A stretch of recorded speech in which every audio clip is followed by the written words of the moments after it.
Hello and welcome to Fusion Writing, where building character meets creating structure. This is our writing week for the month of August. Oh boy, do we ever have a great set of writing assignments for you.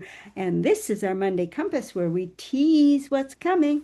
Victoria? Well, there's not much to tease. I'm going to give you some writing assignments. So you may recall what we've been talking about is soft world building and hard world building. So if you put on your powers of deductive thinking cap, you can probably guess what your assignment's going to be. But I'm not going to tell you until tomorrow. Kathleen? Okay, well, that really was a tease.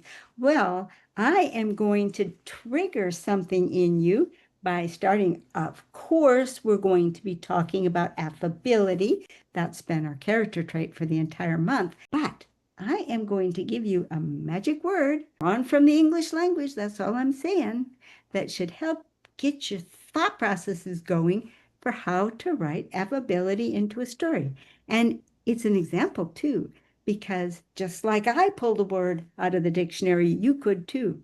And this will show you how you can just take a concept from here and any character trait that you're working on, put the two together, and boom, story ideas pop out. So come tomorrow and you'll see how that works. Don't forget to come back. Bye-bye.